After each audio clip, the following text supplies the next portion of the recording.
Saat di acara kantor, suami menertawakanku dan menghina penampilanku di depan semua orang. Lalu dia dengan sengaja mencampurkan obat pencuci perut ke dalam makananku. Saat obat itu mulai bereaksi, dia tertawa puas. Tapi suami tak sadar. Seorang investor miliarder dari kejauhan mengamati kebusukannya dan menelpon polisi. 15 menit kemudian mimpi buruk yang tak pernah dia bayangkan sebelumnya terjadi. Sekarang suamiku yang syok hampir pingsan. Karena sebelum ceritanya dimulai, silahkan tulis di kolom komentar dari daerah mana saja teman-teman yang menonton cerita ini. Jangan lupa like dan subscribe agar channel ini bisa semakin berkembang dan bisa mempersembahkan cerita yang lebih menarik lagi. Suasana pagi di rumah tangga Zaki dan Salwa terasa begitu dingin, jauh lebih dingin daripada udara pagi yang menembus celah jendela. Zaki berdiri di depan cermin besar di kamar tidur mereka, sibuk mematut diri. Ia merapikan kerah kemeja mahalnya dengan gerakan yang penuh percaya diri. Wajahnya terlihat segar dan tampan, mencerminkan sosok seorang manajer muda yang sedang berada di puncak karir. Namun, di balik ketampanan itu, tersimpan sifat arogan yang selama ini hanya dirasakan oleh istrinya, Salwa. Di sudut ruangan, Salwa duduk diam sambil melipat pakaian yang baru saja disetrika. Ia mengenakan pakaian rumah yang sederhana namun rapi. Wajahnya yang polos tanpa riasan tebal memancarkan ketenangan, meskipun hatinya sedang bergemuruh menahan perih. Hari ini adalah hari penting bagi perusahaan tempat mereka bekerja, hari di mana pesta tahunan dan pertemuan dengan investor besar akan diadakan. Bagi Zaki, ini adalah panggung untuk memamerkan kesuksesannya. Bagi Salwa, ini adalah hari di mana ia harus menelan egonya dalam-dalam. Zaki membalikkan badan dan menatap Salwa dengan pandangan menilai yang tajam. Tatapan itu bukan tatapan penuh kasih seorang suami kepada istri, melainkan tatapan seorang majikan kepada bawahan yang dianggap kurang kompeten. Zaki mendengus pelan, seolah kecewa dengan apa yang dilihatnya. Ia berjalan mendekati Salwa dan mulai melontarkan kalimat-kalimat yang sudah biasa didengar Salwa, namun tetap saja terasa menyakitkan setiap kali diucapkan. Zaki mengkritik penampilan Salwa yang dianggapnya terlalu kaku dan tidak mengikuti zaman. Ia mengatakan bahwa penampilan Salwa yang tertutup dengan hijab lebar itu membuatnya malu jika harus bersanding di pesta mewah nanti. Menurut Zaki, istri seorang manajer pemasaran haruslah terlihat glamor, modern, dan bisa menjadi pemanis di sampingnya, bukan seperti wanita yang hendak pergi ke pengajian di kampung. Salwa hanya menunduk, tangannya berhenti melipat pakaian. Ia mencoba membela diri dengan suara pelan dan lembut. Ia mengatakan bahwa pakaian yang ia kenakan adalah bentuk ketaatannya pada agama, dan ia merasa nyaman dengan itu. Salwa juga mengingatkan Zaki bahwa di kantor, ia bekerja sebagai staf administrasi yang dinilai berdasarkan kinerja, bukan penampilan. Namun, pembelaan itu justru membuat amarah Zaki memuncak. Zaki membentak Salwa, mengatakan bahwa dunia bisnis tidak peduli dengan kenyamanan Salwa. Dunia bisnis, menurut Zaki, adalah tentang citra dan impresi pertama. Zaki kemudian memberikan perintah mutlak yang tidak bisa dibantah. Ia menyuruh Salwa bersiap-siap dalam 10 menit. Zaki menegaskan bahwa Salwa harus ikut ke acara tersebut, bukan sebagai pendamping atau istri yang akan digandeng mesra, melainkan untuk membawakan tas kerja, berkas presentasi, dan keperluan Zaki lainnya. Zaki tidak ingin repot menenteng barang-barang itu saat menyapa para kolega. Perjalanan menuju hotel mewah, tempat acara berlangsung terasa sangat panjang dan menyiksa. Di dalam mobil, keheningan yang mencekam menguasai ruang. Zaki menyetel musik dengan volume keras, seolah tidak ingin mendengar suara napas istrinya sendiri. Salwa duduk di kursi penumpang depan dengan memangku tas kulit tebal milik Zaki yang berisi laptop dan dokumen penting. Ia menatap jalanan yang macet dengan pandangan kosong. Pikirannya melayang pada kenyataan pahit bahwa ia harus bekerja di kantor yang sama dengan suaminya, namun diperlakukan seolah mereka tidak saling mengenal. Di kantor, Zaki melarang keras Salwa memanggilnya dengan sebutan sayang atau menunjukkan gestur suami istri. Zaki beralasan demi profesionalitas. Padahal Salwa tahu alasan sebenarnya adalah karena Zaki malu memiliki istri yang hanya seorang staf administrasi biasa dengan penampilan sederhana. Mobil Zaki akhirnya berbelok memasuki area lobi hotel bintang 5 yang megah. Lampu-lampu kristal besar menggantung di langit-langit lobi yang tinggi, memantulkan cahaya ke lantai marmer yang mengkilap. Orang-orang berpakaian necis berlalu lalang dengan aroma parfum mahal yang menyeruak. Zaki memarkirkan mobilnya di area valet, lalu keluar dengan gagah. Ia merapikan jasnya sekali lagi, memastikan tidak ada debu yang menempel. Salwa bergegas keluar dari sisi lain, kerepotan dengan tas laptop Zaki di tangan kanan dan tumpukan berkas di tangan kiri. Ia harus berjalan cepat menyusul langkah lebar suaminya yang sudah berjalan duluan menuju pintu masuk.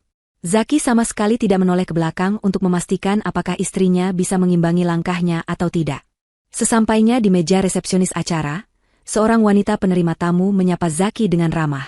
Wanita itu tersenyum lebar mengenali Zaki sebagai salah satu manajer yang sedang naik daun. Zaki membalas senyuman itu dengan penuh pesona, menunjukkan sisi ramahnya yang palsu.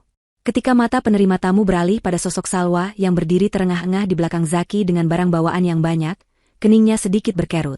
Penerima tamu itu bertanya dengan sopan kepada Zaki tentang siapa wanita yang bersamanya, apakah itu rekannya atau pasangannya, karena ia perlu mencatat daftar tamu VIP. Jantung Salwa berdegup kencang, ada sedikit harapan di hatinya bahwa Zaki akan mengakuinya sebagai istri, atau setidaknya rekan kerja yang dihargai. Namun, harapan itu hancur berkeping-keping dalam hitungan detik. Zaki tertawa kecil, sebuah tawa yang terdengar meremehkan di telinga Salwa. Dengan suara lantang yang bisa didengar oleh beberapa orang di sekitar lobi, Zaki menjawab pertanyaan itu dengan santai. Ia mengatakan bahwa Salwa hanyalah asisten dadakan yang ia bawa untuk membawakan barang-barang, karena ia sedang sakit pinggang. Zaki menambahkan kalimat yang lebih menyakitkan lagi, ia meminta penerima tamu untuk tidak memasukkan nama Salwa ke daftar meja VIP, melainkan cukup di meja staf biasa atau di bagian belakang saja. Ia berkata bahwa Salwa tidak akan mengerti pembicaraan bisnis para petinggi, jadi tidak perlu duduk bersama mereka. Salwa merasakan matanya memanas, air mata mendesak ingin keluar, tetapi ia menahannya sekuat tenaga. Ia tidak ingin menangis di tempat umum, dan membuat Zaki semakin marah. Ia hanya mengangguk pelan pada penerima tamu yang menatapnya dengan pandangan iba bercampur bingung, lalu melangkah mengikuti Zaki masuk ke dalam ballroom yang dingin, membawa serta hatinya yang terluka parah.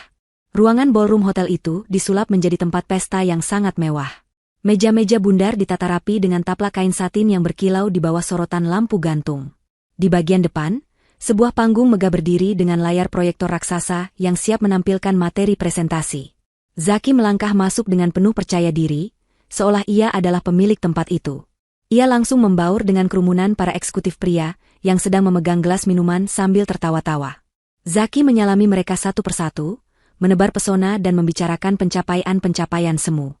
Sementara itu, Salwa berdiri canggung di pinggiran ruangan setelah meletakkan tas Zaki di kursi yang ditunjuk suaminya tadi. Ia merasa sangat asing di tengah keramaian rekan-rekan kantornya sendiri. Beberapa teman kantor menyapanya sekilas, namun segera berpaling karena enggan terlihat akrab dengan staf administrasi yang dianggap tidak punya pengaruh. Tak lama kemudian, sosok Fanya muncul di tengah kerumunan. Fanya adalah rekan kerja Zaki di Departemen Pemasaran, wanita yang ambisius dan selalu berusaha mencari perhatian atasan.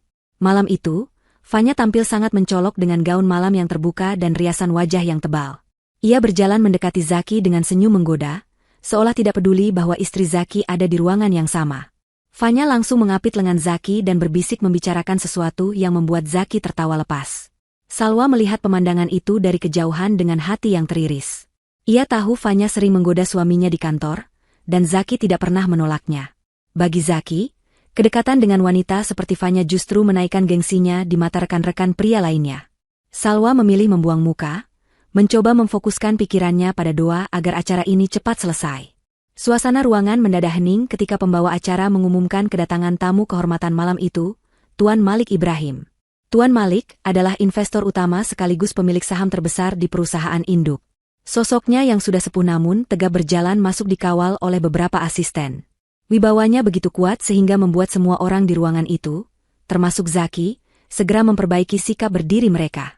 Tuan Malik dikenal sebagai pebisnis yang dingin, tegas, dan sangat teliti.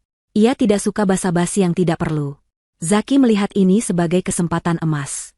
Ia bertekad untuk membuat Tuan Malik terkesan dengan presentasinya malam ini, demi promosi jabatan menjadi direktur cabang yang sudah lama ia impikan. Sesi presentasi pun dimulai. Zaki dipanggil naik ke atas panggung. Tepuk tangan meriah terdengar, sebagian besar karena formalitas. Zaki berdiri di podium, mengatur mikrofon, dan mulai berbicara.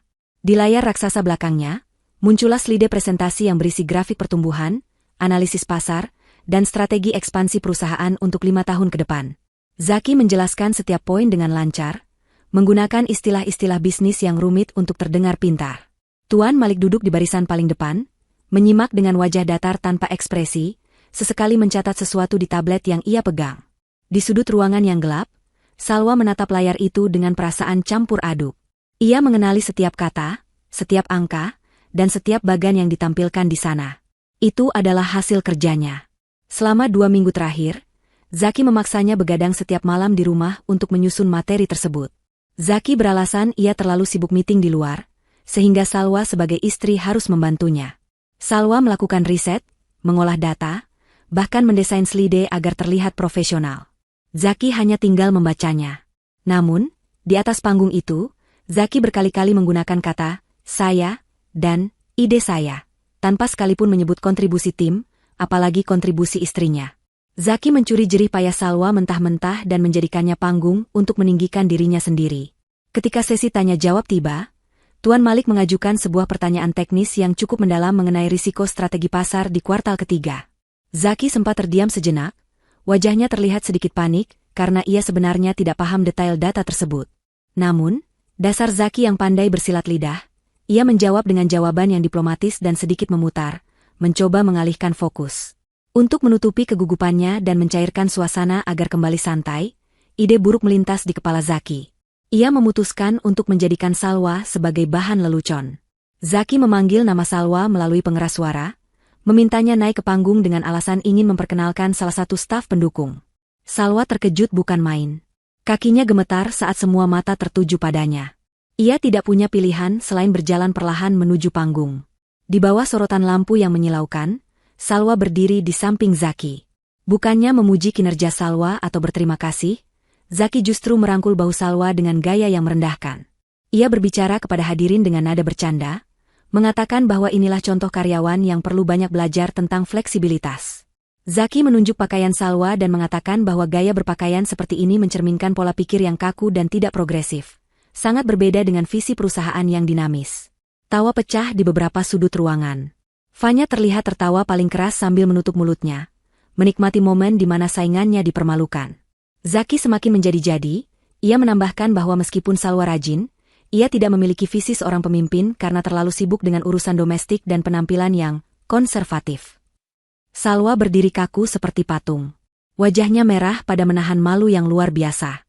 Ia merasa ditelanjangi di depan ratusan orang, harga dirinya diinjak-injak oleh suami yang seharusnya melindunginya. Ia ingin lari, tapi kakinya seolah terpaku di lantai panggung. Di barisan depan, Tuan Malik Ibrahim tidak tertawa.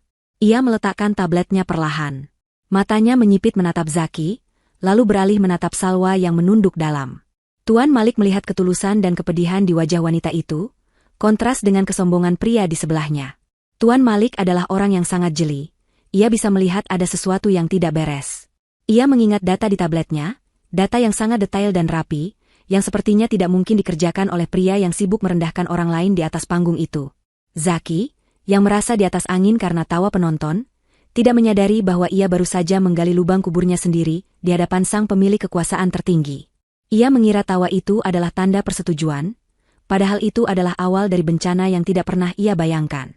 Setelah puas menghina, Zaki menyuruh Salwa turun panggung dengan gerakan tangan mengusir, seolah menyuruh pergi seorang pelayan yang melakukan kesalahan. Setelah turun dari panggung, Zaki merasa seperti raja yang baru saja memenangkan sebuah pertempuran besar. Tepuk tangan yang tadi menggema masih terngiang di telinganya, memberinya rasa puas yang memabukkan melebihi apapun. Ia merasa posisinya sebagai calon direktur cabang sudah di depan mata. Namun, euforia itu sedikit terganggu ketika matanya kembali menangkap sosok Salwa yang duduk sendirian di sudut ruangan yang agak gelap. Istrinya itu tampak menunduk. Mungkin masih terpukul dengan kata-kata hinaan yang baru saja dilontarkan Zaki di hadapan ratusan orang. Bagi Zaki, kehadiran Salwa di sana sekarang terasa seperti noda kecil di atas kemeja putih bersih yang harus segera dibersihkan.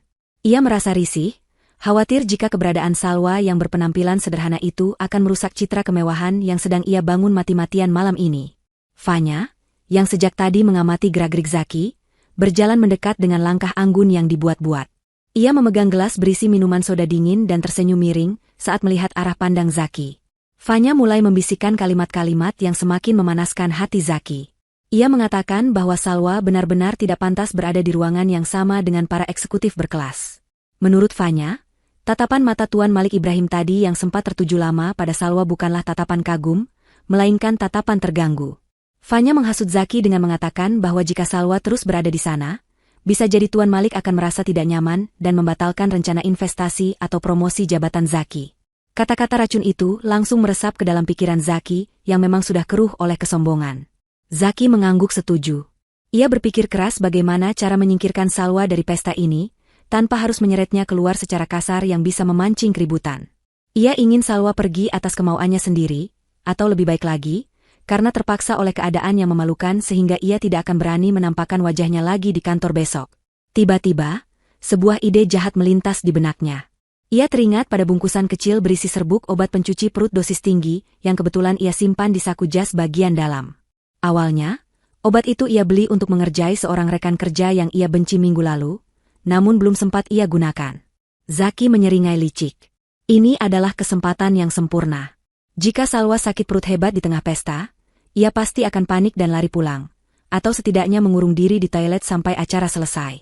Tanpa membuang waktu, Zaki melangkah menuju meja prasmanan panjang yang menyajikan berbagai macam minuman segar. Area itu sedang sepi karena para tamu sibuk mengobrol di tengah ruangan. Zaki mengambil sebuah gelas kristal tinggi yang bersih. Ia menuangkan sirup merah segar yang terlihat manis dan menggoda ke dalam gelas tersebut. Dengan gerakan cepat dan terlatih, ia merogoh saku jasnya, mengeluarkan bungkusan kecil obat serbuk itu, dan menumpahkan seluruh isinya ke dalam gelas sirup. Zaki mengaduk minuman itu perlahan dengan sendok kecil, hingga serbuknya larut sempurna dan tidak berbekas. Warna merah sirup itu menyamarkan segalanya. Zaki menatap gelas itu dengan tatapan puas, membayangkan betapa lucunya nanti saat melihat Salwa berlarian mencari toilet sambil menahan malu di hadapan orang banyak. Baginya, penderitaan Salwa adalah hiburan tambahan di malam kemenangannya. Namun, Zaki yang terlalu sibuk dengan rencana busuknya sama sekali tidak menyadari bahwa ia sedang diawasi. Di balik pilar besar yang berjarak beberapa meter dari meja prasmanan, berdiri sosok Tuan Malik Ibrahim. Pria tua itu sengaja menyingkir dari keramaian untuk mengamati perilaku para karyawannya tanpa gangguan. Mata tua Tuan Malik yang tajam menangkap setiap detail gerakan Zaki. Ia melihat tangan Zaki yang merogoh saku, melihat serbuk putih yang dituang, dan melihat senyum licik yang terukir di wajah manajer pemasaran itu. Tuan Malik tidak perlu menebak dua kali untuk mengetahui niat jahat di balik tindakan itu. Rahangnya mengeras menahan amarah. Ia tidak menyangka ada manusia sejahat itu di perusahaannya, apalagi dilakukan oleh seorang suami terhadap istrinya sendiri. Tuan Malik tidak langsung bertindak gegabah dengan melabrak Zaki saat itu juga. Ia adalah pemain catur ulung yang tahu kapan harus melangkah untuk mematikan lawan. Ia perlahan mengeluarkan ponsel pintarnya dari saku celana. Dengan jari-jari yang tenang namun tegas, ia mengetik sebuah pesan singkat kepada kepala keamanan hotel dan asisten pribadinya. Ia memerintahkan untuk segera mengamankan rekaman CCTV di area meja minuman pada jam tersebut, dan menyimpannya sebagai barang bukti yang tidak boleh hilang. Setelah mengirim pesan itu, Tuan Malik kembali memasukkan ponselnya. Ia merapikan jasnya dan menatap punggung Zaki yang sedang berjalan menjauh membawa gelas beracun itu. Dalam hati, Tuan Malik berjanji bahwa malam ini akan menjadi malam terakhir Zaki bisa tersenyum dengan cara sekeji itu. Rencana pembalasan yang jauh lebih menyakitkan mulai disusun rapi di kepala sang investor miliarder. Zaki berjalan kembali melintasi kerumunan tamu dengan gelas sirup di tangan kanannya. Wajahnya yang tadi terlihat licik ini berubah drastis menjadi topeng suami yang penuh perhatian dan penyesalan. Ia adalah aktor yang sangat berbakat dalam hal kepalsuan. Saat mendekati meja tempat Salwa duduk, Zaki melembutkan langkah kakinya. Salwa masih duduk di sana, menunduk memandangi ujung sepatunya, terlihat seperti orang asing yang tersesat di dunianya sendiri. Ketika Salwa menyadari kehadiran Zaki, ia mengangkat wajahnya. Ada gurat ketakutan dan kewaspadaan di matanya. Trauma akibat perlakuan Zaki di atas panggung tadi masih membekas kuat. Salwa mengira Zaki datang untuk memarahinya lagi atau memberinya tugas berat lainnya. Zaki meletakkan gelas sirup merah itu di meja depan Salwa dengan gerakan yang sangat halus. Ia menarik kursi di sebelah Salwa dan duduk dengan posisi tubuh yang condong ke arah istrinya, seolah ingin menciptakan suasana intim. Dengan suara yang dibuat selembut mungkin, Zaki mulai berbicara. Ia meminta maaf atas kejadian di panggung tadi. Ia beralasan bahwa semua itu hanya candaan untuk mencairkan suasana yang kaku, karena Tuan Malik ada di sana. Zaki berdalih bahwa ia terpaksa melakukan roasting, atau ledekan itu agar terlihat akrab dan humoris di depan investor. Ia memohon agar Salwa tidak memasukkannya ke dalam hati, karena itu semua demi karir mereka berdua. Zaki bahkan memuji kesabaran Salwa dan mengatakan bahwa ia bangga memiliki istri yang kuat mental. Salwa menatap wajah suaminya dengan ragu. Hatinya ingin sekali percaya bahwa Zaki benar-benar meminta maaf. Sebagai seorang istri yang setia, ia selalu berusaha mencari pembenaran atas sikap buruk suaminya. Kata-kata manis Zaki Meskipun terdengar sedikit janggal setelah penghinaan kasar tadi, tetap memberikan sedikit kesejukan di hatinya yang perih. Zaki kemudian menyodorkan gelas sirup itu lebih dekat ke tangan Salwa. Ia mengatakan bahwa Salwa pasti haus, karena sudah duduk lama dan tegang. Ia meminta Salwa meminumnya sebagai tanda bahwa Salwa sudah memaafkannya, dan mereka bisa berdamai malam ini. Zaki menyebut minuman itu sebagai simbol dukungan istri untuk kesuksesan suami. Fanya, yang tiba-tiba muncul di belakang kursi Zaki, ikut memperkeruh suasana. Dengan nada suara yang dibuat-buat ramah namun penuh tekanan, Fanya ikut membujuk Salwa. Ia mengatakan bahwa tidak baik menolak pemberian suami di depan umum, karena itu bisa dianggap sebagai sikap istri yang membangkang dan tidak tahu terima kasih. Fanya menambahkan bahwa sirup itu sangat segar dan spesial, sayang jika dilewatkan. Tekanan dari dua orang itu membuat Salwa merasa terpojok. Ia melihat ke sekeliling, takut jika ada orang lain yang memperhatikan mereka dan menganggapnya sebagai istri yang keras kepala. Rasa haus memang mulai mencekik tenggorokannya karena gugup sejak tadi. Akhirnya, dengan tangan yang sedikit gemetar, Salwa meraih gelas kristal itu. Salwa menatap cairan merah di dalam gelas sejenak. Tidak ada aroma aneh yang tercium, hanya wangi manis sirup buah.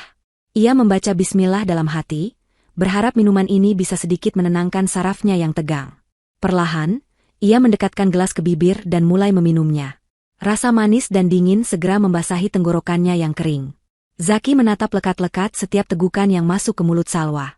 Matanya berbinar dengan kilatan jahat yang disembunyikan di balik senyum tipis. Ia menghitung dalam hati, memastikan Salwa menghabiskan seluruh isi gelas itu agar efek obatnya bekerja maksimal. Fanya yang berdiri di belakang Zaki menyenggol bahu pria itu pelan sambil menahan tawa, seolah mereka sedang berbagi lelucon paling lucu sedunia. Setelah gelas itu kosong, Salwa meletakkannya kembali di meja. Ia mengelap sisa sirup di sudut bibirnya dengan tisu. Ia mengucapkan terima kasih kepada Zaki dengan tulus. Merasa sedikit lega karena mengira badai pertengkaran malam ini sudah berlalu. Zaki mengangguk puas. Ia menepuk pelan punggung tangan Salwa, sebuah gestur yang terlihat sayang namun sebenarnya adalah tanda dimulainya penderitaan.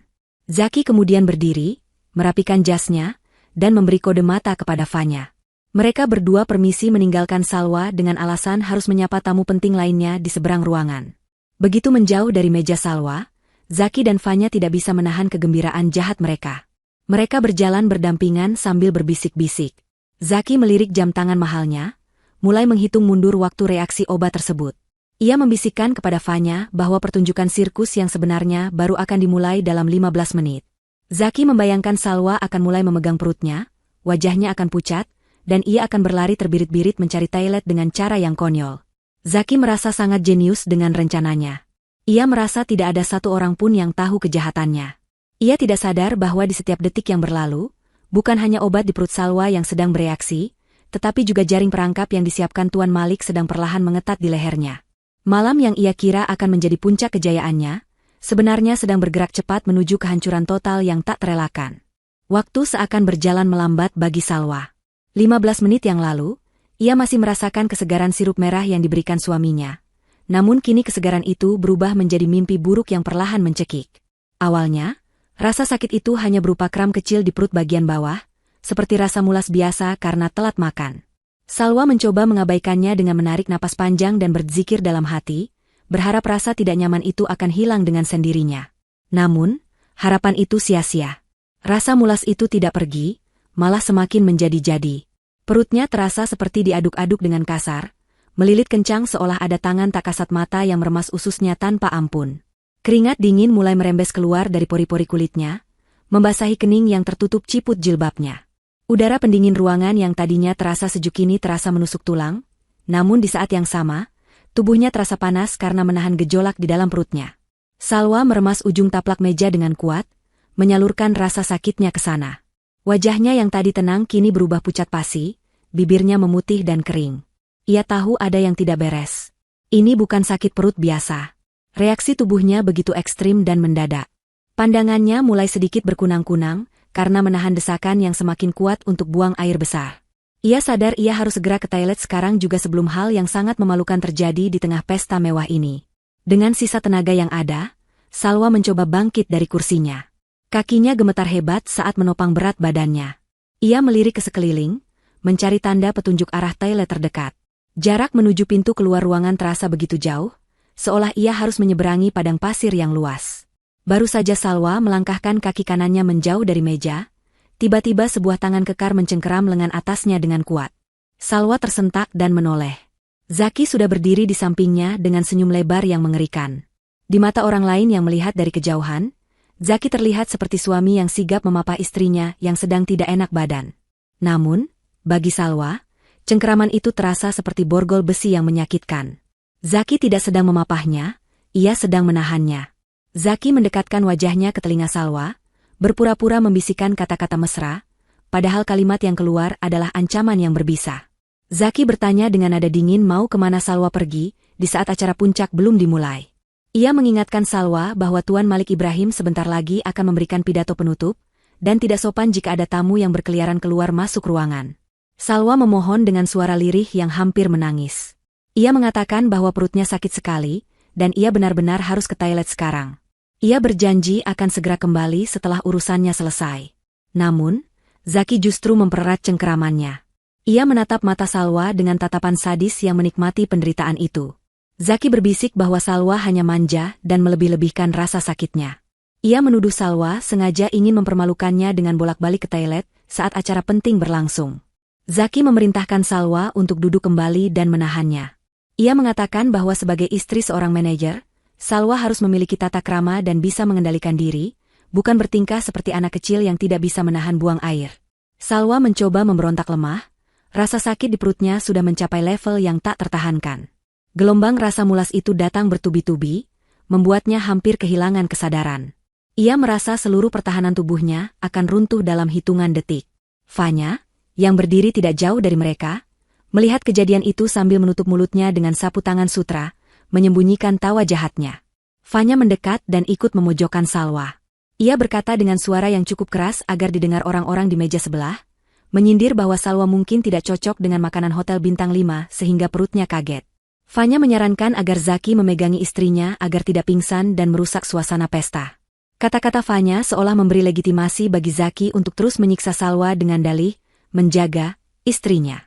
Zaki menarik Salwa agar tetap berdiri di sampingnya saat lampu ruangan mulai diredupkan untuk menyambut pidato Tuan Malik. Zaki ingin Salwa berdiri di sana, menderita dalam diam, sampai ia tidak kuat lagi dan akhirnya mengotori dirinya sendiri di depan ratusan pasang mata. Itu adalah hukuman yang menurut Zaki pantas untuk istri yang dianggapnya tidak berguna. Salwa menggigit bibir bawahnya hingga hampir berdarah untuk mengalihkan rasa sakit dari perutnya. Air mata mulai menetes di pipinya, bukan hanya karena sakit fisik, tapi karena hancurnya hati melihat kekejaman suaminya sendiri. Ia merasa sangat sendirian di tengah keramaian ini. Ia berdoa dalam hati, memohon pertolongan Tuhan agar diselamatkan dari situasi yang sangat menghina ini. Tubuh Salwa mulai limbung, kakinya lemas seperti jeli. Zaki dengan sigap menahan pinggang Salwa, bukan untuk menolong, tapi memaksanya tegak seperti boneka rusak. Tepat di saat Salwa merasa dunianya akan gelap dan ia akan menyerah pada rasa sakit itu, sebuah suara dentuman keras terdengar dari arah pintu utama ballroom. Pintu ganda yang besar dan berat itu terbuka lebar dengan hentakan yang kuat, memecah keheningan ruangan yang sedang menunggu pidato. Cahaya terang dari lobi menyeruak masuk, memotong keremangan ruangan pesta. Musik latar yang lembut seketika berhenti. Semua kepala menoleh ke arah pintu dengan wajah bingung dan terkejut. Zaki ikut menoleh, matanya menyipit karena silau. Cengkeramannya di lengan Salwa sedikit melonggar karena teralihkan perhatiannya. Di ambang pintu, siluet beberapa orang bertubuh tegap terlihat berdiri tegak. Bukan pelayan, bukan tamu terlambat, melainkan sosok-sosok berseragam yang memancarkan aura ketegasan yang tak terbantahkan. Suasana pesta yang tadinya hangat dan penuh tawa palsu, seketika berubah menjadi tegang dan mencekam. Salwa memanfaatkan momen kelengahan Zaki untuk menarik napas panjang, mencoba bertahan 1 menit lagi, berharap keajaiban benar-benar datang untuk mengakhiri siksaan ini. Keheningan yang melanda ballroom hotel itu begitu pekat, hingga suara jarum jatuh pun mungkin akan terdengar. Semua mata tertuju pada pintu masuk di mana sepasukan polisi berseragam lengkap baru saja melangkah masuk dengan formasi yang rapi dan mengintimidasi. Sepatu bot laras panjang mereka beradu dengan lantai marmer, menciptakan irama langkah kaki yang tegas dan bergema ke seluruh penjuru ruangan. Aura otoritas yang mereka bawa membuat para tamu undangan, yang sebagian besar adalah pebisnis kelas atas, merasa ciut nyali. Tidak ada yang berani bersuara atau berbisik. Mereka hanya saling pandang dengan tatapan bertanya-tanya, mencoba menebak apa yang sedang terjadi. Apakah ada ancaman bom? Apakah ada teroris? Atau ada pejabat tinggi negara yang datang mendadak? Zaki, yang berdiri di dekat panggung bersama Salwa yang masih kesakitan, menatap kedatangan polisi itu dengan perasaan campur aduk yang didominasi oleh arogansi. Otaknya yang sudah terlanjur sombong, segera menyimpulkan situasi sesuai dengan keinginannya. Ia berpikir bahwa polisi-polisi ini pasti pasukan pengamanan khusus yang disewa untuk mengawal Tuan Malik Ibrahim, atau mungkin datang untuk menangkap salah satu saingan bisnis perusahaan yang terlibat skandal. Tidak pernah terlintas sedetik pun di benaknya bahwa kedatangan penegak hukum itu ada hubungannya dengan dirinya. Zaki merasa dirinya tak tersentuh, seorang manajer sukses yang bersih dan licin. Ia malah merasa bangga, menganggap kehadiran polisi menambah gengsi acara malam ini. Dengan percaya diri, Zaki memperbaiki posisi dasinya dan membusungkan dadanya. Ia menoleh pada Salwa yang wajahnya sudah pucat pasi seperti mayat. Dengan nada berbisik yang penuh ancaman, Zaki memerintahkan Salwa untuk menegakkan badannya. Ia berkata bahwa Salwa tidak boleh terlihat lemah atau sakit di depan aparat keamanan, karena itu akan memalukan citra Zaki sebagai tuan rumah yang baik. Zaki bahkan sempat berpikir untuk menggunakan momen ini guna mencari muka. Jika ia bisa terlihat akrab atau kooperatif dengan komandan polisi itu, status sosialnya di mata para kolega pasti akan semakin naik. Ia membayangkan dirinya bersalaman dengan polisi sambil tersenyum wibawa, menunjukkan bahwa ia adalah orang penting yang kenal dengan aparat. Komandan polisi, seorang pria parubaya dengan tatapan mata setajam elang dan kumis tebal, berjalan memimpin pasukannya membelah kerumunan tamu. Ia tidak menoleh ke kanan atau ke kiri, pandangannya lurus terkunci pada satu titik di dekat panggung. Zaki melihat arah pandang polisi itu mengarah kepadanya. Jantungnya berdesir, namun bukan karena takut, melainkan karena geer. Ia yakin polisi itu menuju padanya untuk berkoordinasi. Zaki melepaskan tangannya dari lengan Salwa, membiarkan istrinya yang kesakitan itu bersandar lemah pada meja kosong di belakangnya. Zaki melangkah maju 2 langkah, menyongsong kedatangan polisi dengan senyum lebar yang dipasang seramah mungkin. Ia bahkan sudah mengulurkan tangannya sejak jarak mereka masih 3 meter, bersiap untuk jabat tangan hangat. Namun, senyum Zaki perlahan memudar ketika ia menyadari ekspresi wajah komandan polisi itu sama sekali tidak bersahabat. Wajah itu dingin, keras, dan penuh ancaman. Komandan polisi itu sama sekali tidak melirik tangan Zaki yang terulur. Ia mengabaikan gestur persahabatan itu seolah Zaki hanyalah udara kosong. Polisi itu terus melangkah maju hingga jarak wajahnya dan wajah Zaki hanya tinggal beberapa sentimeter, membuat Zaki secara refleks memundurkan langkahnya karena terintimidasi. Di belakang Zaki, Fanya yang tadinya berdiri angkuh kini mulai gemetar, instingnya mengatakan ada bahaya besar yang sedang mengintai, namun kakinya terasa berat untuk melangkah pergi. Tanpa basa-basi, komandan polisi itu bertanya dengan suara bariton yang menggelegar, memastikan identitas pria di hadapannya. Ia bertanya apakah benar pria ini bernama Zaki Pratama, manajer pemasaran perusahaan tersebut. Zaki, yang mulai merasa gugup namun masih berusaha menjaga wibawanya, mengangguk dan membenarkan.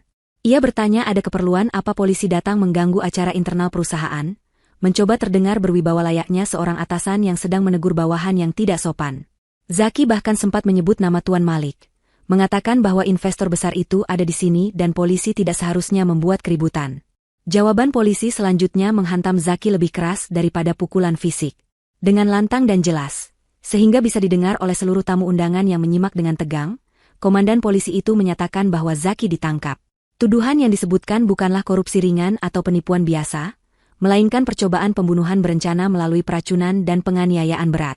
Zaki terbelalak, mulutnya menganga tak percaya.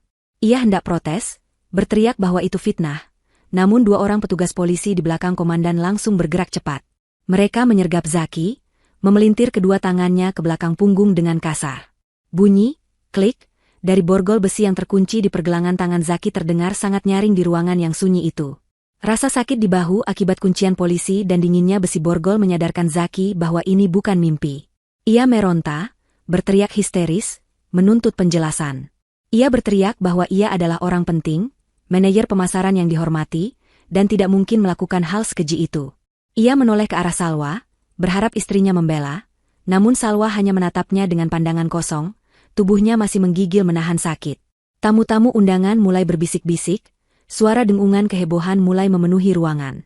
Mereka menunjuk-nunjuk Zaki dengan wajah jijik dan kaget. Tiba-tiba, dari arah kursi VIP, Tuan Malik Ibrahim berdiri. Ia berjalan perlahan menuju panggung dengan tongkat kayunya mengetuk lantai. Suara ketukan itu seirama dengan detak jantung Zaki yang semakin tak karuan. Tuan Malik tidak terlihat kaget sedikitpun. Wajahnya tenang namun memancarkan kemarahan yang tertahan. Ia berdiri di samping komandan polisi, lalu menatap Zaki yang kini berlutut karena dipaksa oleh petugas.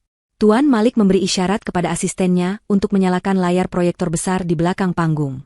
Zaki menatap Tuan Malik dengan penuh harap, mengira bos besarnya itu akan menyelamatkannya. Zaki memelas, meminta tolong pada Tuan Malik, mengatakan bahwa polisi ini salah tangkap. Namun, Tuan Malik hanya menggeleng pelan, matanya menyiratkan kekecewaan yang sangat dalam. Tuan Malik berkata dengan suara datar namun tajam, bahwa tidak ada kesalahan malam ini, kecuali kesalahan Zaki yang mengira kejahatannya tidak terlihat oleh siapapun. Kalimat itu menjadi vonis awal sebelum bukti nyata ditampilkan, membuat darah Zaki berhenti mengalir seketika. Zaki masih berusaha meronta di dalam cengkeraman kuat petugas polisi yang menahannya. Keringat dingin mulai membasahi keningnya, bercampur dengan minyak rambut mahalnya yang kini mulai berantakan. Wajahnya merah padam, bukan karena malu, melainkan karena amarah yang meledak-ledak. Ia merasa harga dirinya sedang diinjak-injak di hadapan ratusan orang yang selama ini ia coba kagumkan. Mulutnya tak henti-hentinya meneriakkan penyangkalan, bersikeras bahwa ini adalah kesalahpahaman besar atau bahkan konspirasi untuk menjatuhkan karirnya yang cemerlang. Ia berteriak kepada Tuan Malik Ibrahim, memohon agar investor besar itu menggunakan kekuasaannya untuk mengusir polisi-polisi ini. Zaki bersumpah atas nama Tuhan bahwa ia tidak melakukan kejahatan apapun, apalagi meracuni istrinya sendiri. Ia menunjuk Salwa yang masih terduduk lemas dengan wajah pucat, menuduh istrinya mungkin salah makan atau memang sedang sakit ma akut yang kambuh di saat yang tidak tepat. Zaki berusaha memutarbalikkan fakta dengan mengatakan bahwa ia justru suami yang siaga menahan istrinya agar tidak jatuh, bukan menyiksanya. Namun, teriakan Zaki perlahan tenggelam oleh suasana hening yang mencekam ketika Tuan Malik mengangkat tangan kanannya, memberi isyarat mutlak untuk diam. Wibawa orang tua itu begitu kuat sehingga bahkan Zaki pun terpaksa menutup mulutnya, meski napasnya masih memburu karena panik. Tuan Malik tidak mengucapkan sepatah kata pun untuk membalas ocehan Zaki. Ia hanya menatap Zaki dengan pandangan yang sulit diartikan, campuran antara rasa jijik, kecewa, dan ketegasan yang dingin. Tuan Malik kemudian memberi kode kecil kepada teknisi di sudut ruangan. Lampu ballroom yang tadinya remang-remang kini dipadamkan sepenuhnya, menyisakan kegelapan total selama beberapa detik yang terasa seperti berjam-jam. Satu-satunya sumber cahaya kemudian muncul dari layar proyektor raksasa di belakang panggung, layar yang sebelumnya digunakan Zaki untuk memamerkan presentasi curiannya. Cahaya putih menyilaukan dari layar itu, membuat semua mata tertuju ke sana.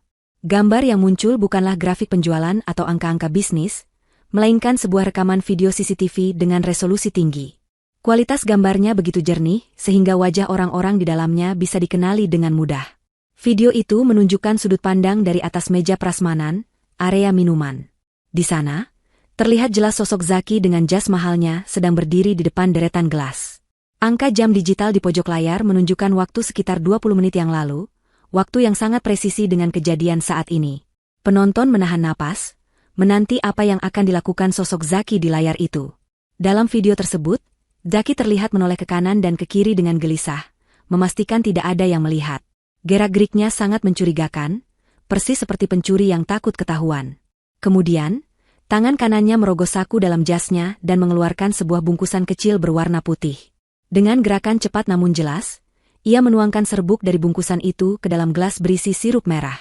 Ia mengaduknya sebentar, lalu tersenyum, sebuah senyum licik yang membuat bulu kuduk siapapun yang melihatnya merinding.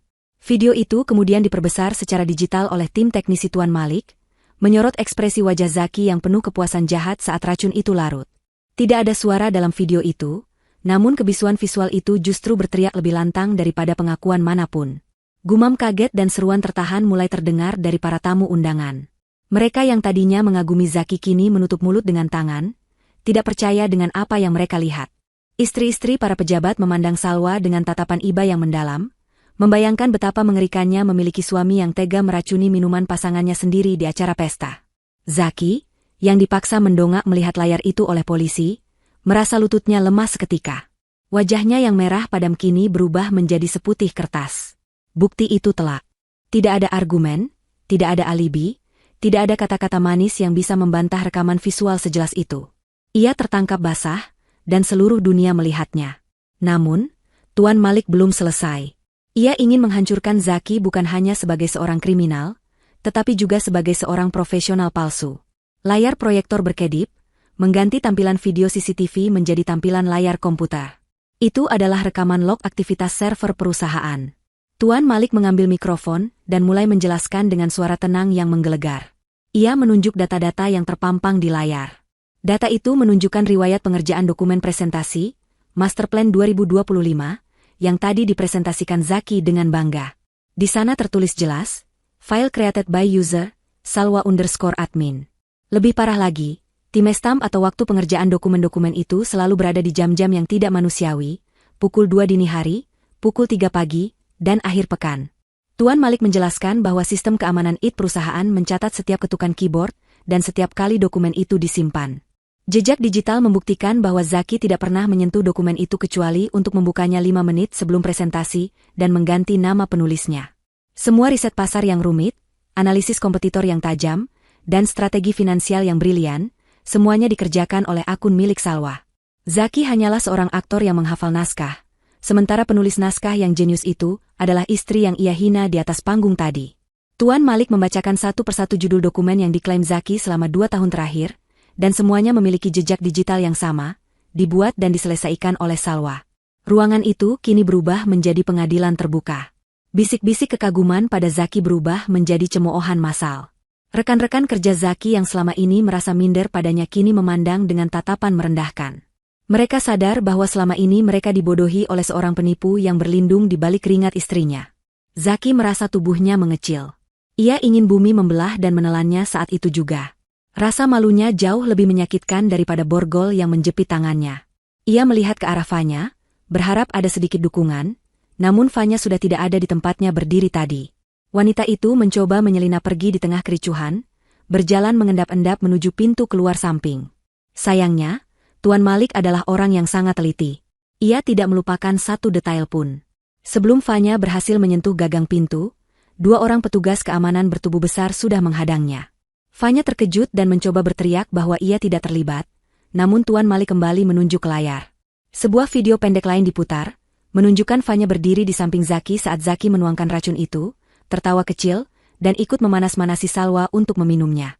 Fanya terbukti sebagai accomplice atau kaki tangan yang membiarkan kejahatan terjadi. Wajah Fanya pucat pasi, riasan tebalnya tidak bisa menutupi ketakutan yang amat sangat. Ia digiring kembali ke tengah ruangan, dipaksa berdiri tidak jauh dari Zaki, melengkapi kehancuran pasangan selingkuh dan rekan kerja yang busuk itu. Salwa, yang masih duduk di kursinya, menyaksikan semua itu dengan air mata yang mengalir deras. Bukan air mata kesedihan, melainkan air mata kelegaan yang luar biasa. Selama bertahun-tahun ia memendam rasa sakit karena tidak dihargai, bekerja dalam bayang-bayang, dan dituduh tidak kompeten. Malam ini, tanpa ia perlu berteriak membela diri, kebenaran itu terungkap dengan cara yang paling dramatis. Ia melihat Zaki yang kini tertunduk lesu, tidak lagi terlihat gagah. Pria yang tadi memandangnya seperti sampah, kini terlihat lebih rendah dari debu di lantai. Tuan Malik berjalan mendekati Zaki, menatap matanya dalam-dalam, dan mengucapkan kalimat yang menjadi paku terakhir di peti mati karir Zaki. Ia mengatakan bahwa Zaki adalah definisi kegagalan seorang laki-laki, gagal menjadi pemimpin yang jujur, dan gagal menjadi pelindung bagi keluarganya sendiri. Suasana di dalam ballroom masih terasa berat dan emosional setelah penayangan bukti-bukti kejahatan Zaki. Para tamu undangan masih terpaku di tempat duduk mereka, seolah sedang menyaksikan babak akhir sebuah drama tragis yang nyata. Di tengah ruangan, Zaki dan Fanya berdiri dengan kepala tertunduk, diapit oleh polisi yang siap menyeret mereka kapan saja. Namun, Tuan Malik Ibrahim belum memberi perintah untuk membawa mereka pergi. Masih ada satu agenda penting yang harus diselesaikan, sebuah agenda yang akan membalikan keadaan 180 derajat. Tuan Malik melambaikan tangannya ke arah tim medis yang sejak tadi bersiaga di pinggir ruangan. 2 orang dokter pribadi dan perawat bergegas menghampiri Salwa. Salwa masih merasakan sisa-sisa kram di perutnya, meskipun rasa sakit puncaknya sudah mulai mereda berkat pertolongan pertama berupa obat penawar racun yang diam-diam diberikan oleh asisten Tuan Malik saat lampu padam tadi. Tim medis dengan cekatan memeriksa kondisi vital Salwa, memberinya air mineral khusus untuk menetralisir sisa racun, dan memastikan ia cukup kuat untuk berdiri. Perlakuan istimewa ini membuat banyak orang bertanya-tanya. Mengapa seorang staf administrasi biasa mendapatkan perhatian medis sekelas VVIP dari tim pribadi pemilik perusahaan? Salwa sendiri merasa bingung dan canggung. Namun ia menurut saja karena tubuhnya memang membutuhkan pertolongan. Setelah tim medis memberi kode bahwa Salwa sudah stabil, Tuan Malik kembali mengambil alih panggung. Ia berdiri tegak di podium, memandang seluruh karyawannya dengan tatapan seorang patriark yang bijaksana namun tegas. Ia memulai pidatonya dengan suara yang menggema. Tuan Malik mengatakan bahwa perusahaannya dibangun di atas fondasi integritas dan kerja keras, bukan di atas tipu daya dan pencitraan kosong.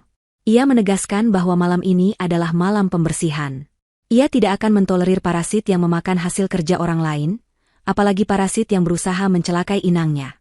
Dengan suara lantang, Tuan Malik secara resmi memecat Zaki Pratama dan Fanya dari seluruh jabatan mereka di perusahaan induk maupun anak perusahaan, efektif detik ini juga. Ia juga mengumumkan bahwa nama mereka akan dimasukkan ke dalam daftar hitam industri, memastikan karir mereka tamat di seluruh negeri. Zaki mendengar vonis itu dengan tubuh gemetar hebat. Ia tahu arti dari blacklist itu. Itu artinya ia tidak akan pernah bisa bekerja di perusahaan bonafide manapun lagi. Gelar manajernya, reputasinya, masa depannya, semuanya hangus terbakar dalam sekejap. Ia menatap nanar ke arah podium, berharap ini hanya mimpi buruk. Namun suara Tuan Malik terlalu nyata untuk disangkal. Tuan Malik kemudian melanjutkan pidatonya ke bagian yang lebih mengejutkan. Ia mengatakan bahwa kekosongan jabatan kepala cabang yang ditinggalkan Zaki harus segera diisi oleh seseorang yang benar-benar kompeten, seseorang yang memahami detail operasional perusahaan sampai ke akar-akarnya, dan seseorang yang memiliki moralitas tinggi. Para hadirin mulai celingukan, menebak-nebak siapa manajer senior lain yang akan dipanggil naik. Apakah Pak Darmawan? Atau Bu Siska dari divisi keuangan? Namun, Tuan Malik tidak memanggil nama-nama itu. Ia justru turun dari panggung dan berjalan perlahan menuju meja tempat Salwa duduk. Semua mata mengikuti langkah kaki Tuan Malik. Jantung Salwa berdegup kencang lagi, kali ini bukan karena takut, tapi karena bingung. Tuan Malik berhenti tepat di depan Salwa, tersenyum hangat, senyum tulus yang sangat berbeda dengan senyum dingin yang ia berikan pada Zaki. Tuan Malik mengulurkan tangannya, meminta Salwa untuk berdiri. Hadirin sekalian, suara Tuan Malik terdengar lembut namun tegas melalui mikrofon nirkabel yang ia pegang. Saya perkenalkan kepada Anda, otak di balik pertumbuhan 200% perusahaan kita tahun ini. Orang yang merancang strategi efisiensi biaya yang menyelamatkan kita dari krisis kuartal lalu. Orang yang bekerja dalam diam sementara orang lain mencuri panggungnya. Mulai hari ini, saya mengangkat Ibu Salwa sebagai kepala cabang baru, menggantikan posisi Zaki, dengan wewenang penuh atas seluruh operasional. Keheningan total menyelimuti ruangan selama 3 detik, sebelum akhirnya meledak menjadi tepuk tangan yang ragu-ragu, lalu berubah menjadi gemuruh tepuk tangan yang membahana. Orang-orang terkejut, sangat terkejut, namun bukti-bukti di layar tadi sudah cukup meyakinkan mereka bahwa Salwa memang otak yang sebenarnya. Salwa menatap Tuan Malik dengan mata berkaca-kaca, menggeleng pelan karena merasa tidak pantas. Tapi Pak, saya cuma lulusan administrasi, saya cuma staf biasa, bisik Salwa gemetar. Tuan Malik menepuk bahu Salwa, ijazah hanya kertas. Salwa, kompetensi dan karakter adalah segalanya.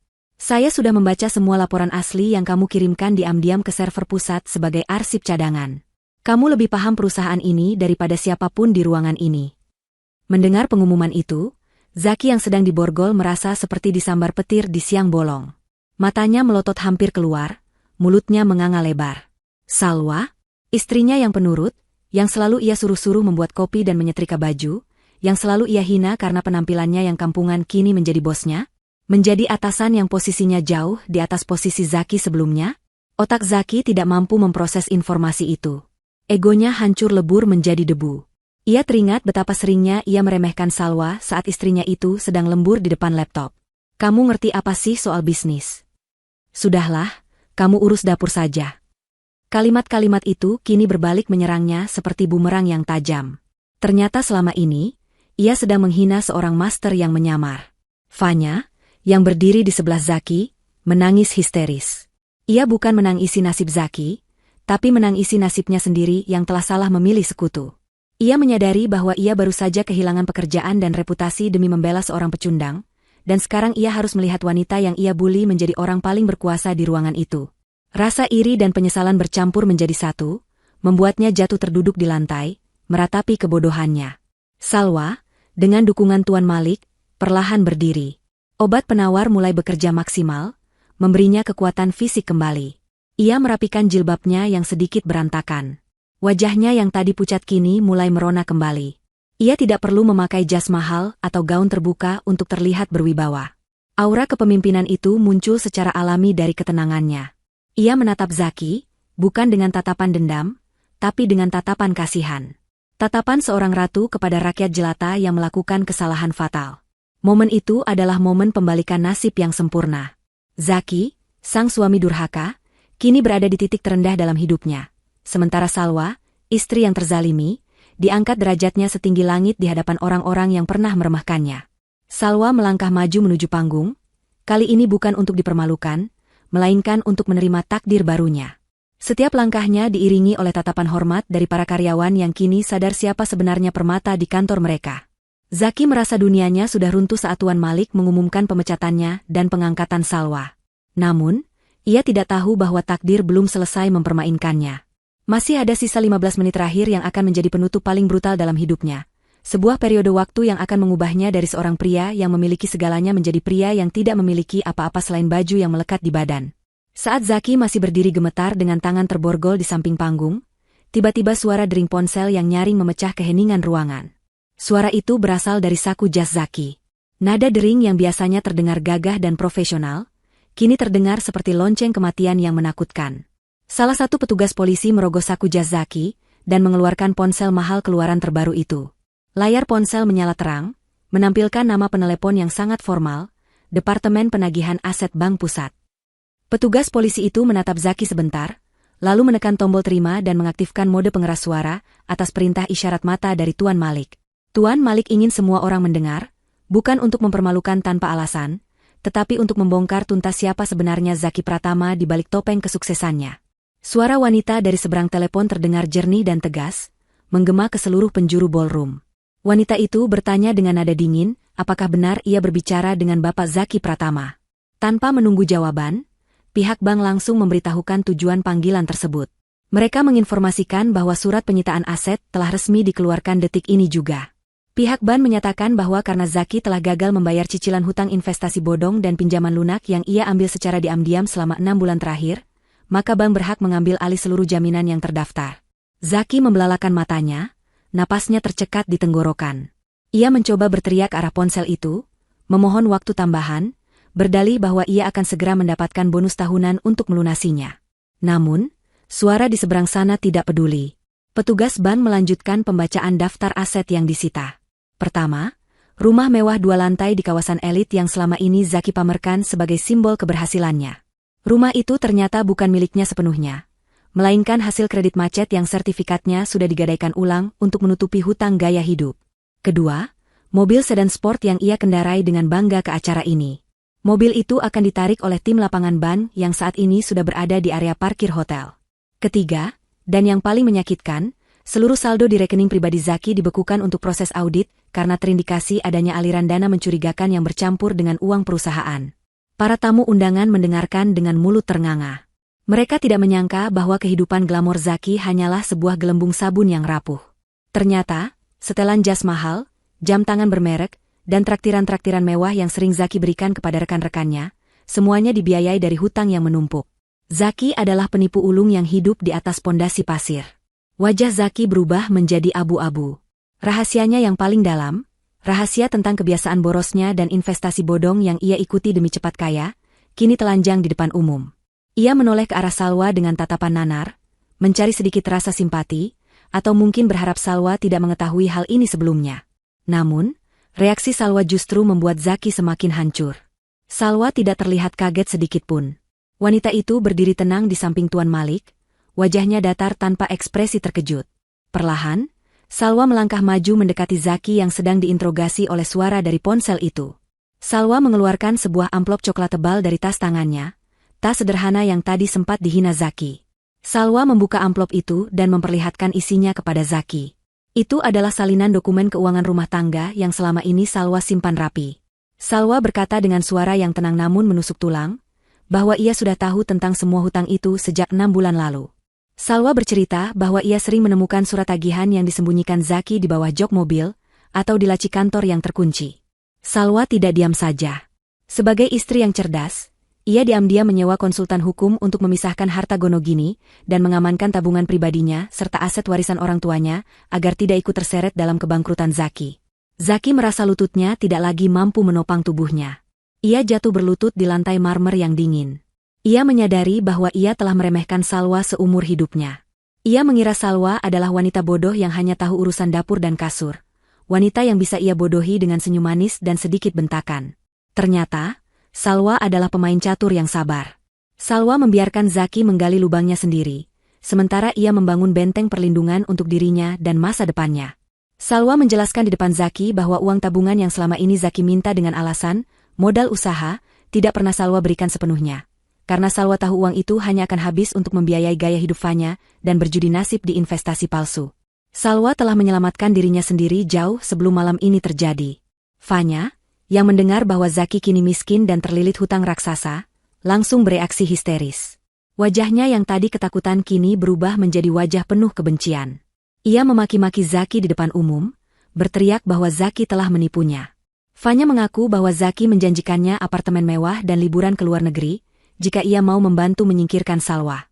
Fanya merasa dijebak oleh janji manis pria yang ternyata bangkrut.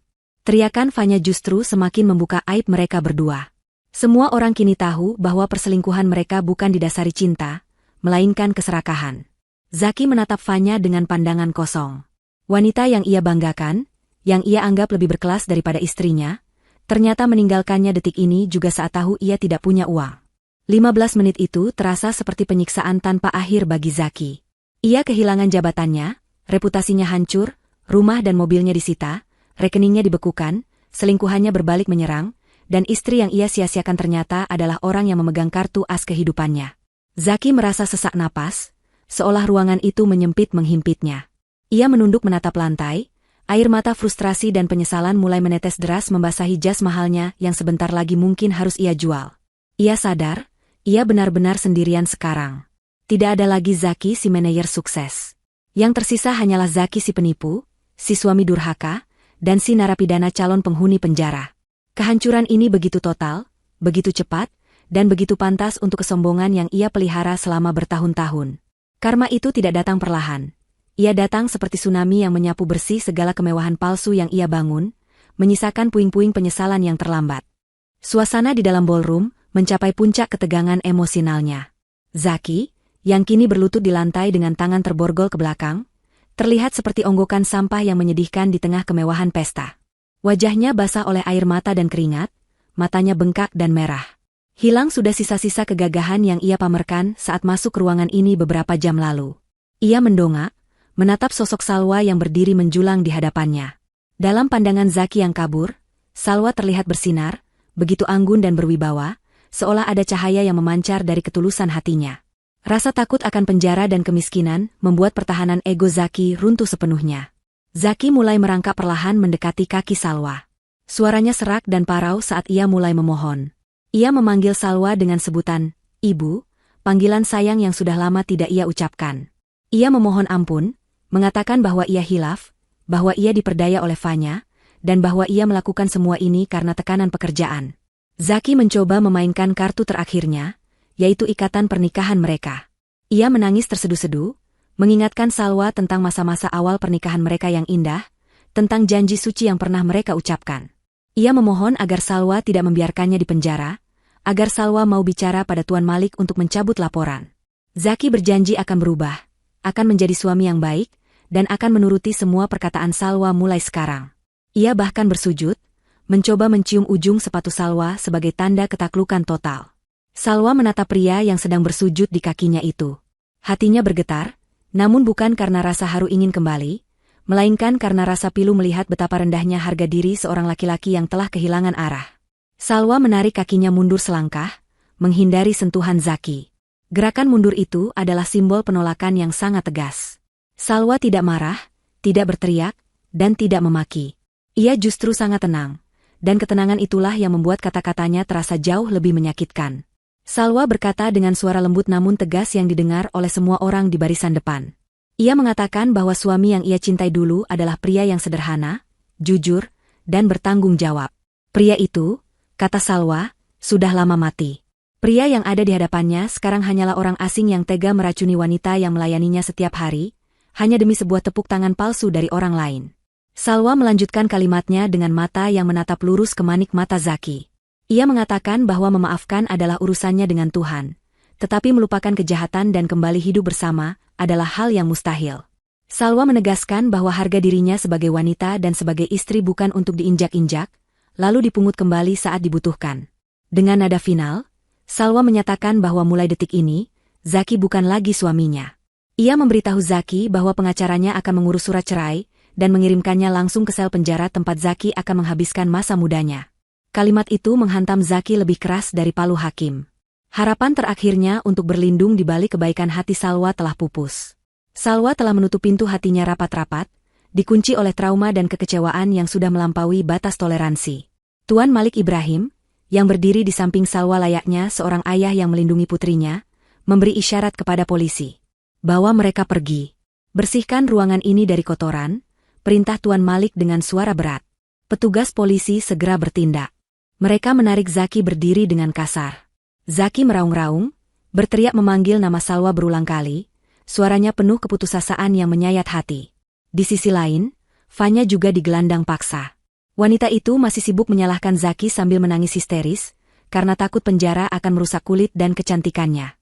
Pemandangan kedua antagonis itu diseret keluar ruangan menjadi tontonan yang memuaskan bagi para hadirin. Tamu undangan melihat dengan mata kepala sendiri, bagaimana keserakahan dan kesombongan berakhir dengan kehinaan yang memalukan. Pintu besar ballroom terbuka, menampilkan kegelapan malam di luar sana, seolah siap menelan Zaki dan Fanya ke dalam nasib buruk yang mereka ciptakan sendiri. Ketika pintu itu tertutup kembali, meninggalkan Zaki dan Fanya di tangan hukum, suasana ruangan berubah drastis. Awan mendung seolah sirna, digantikan oleh udara segar kelegaan.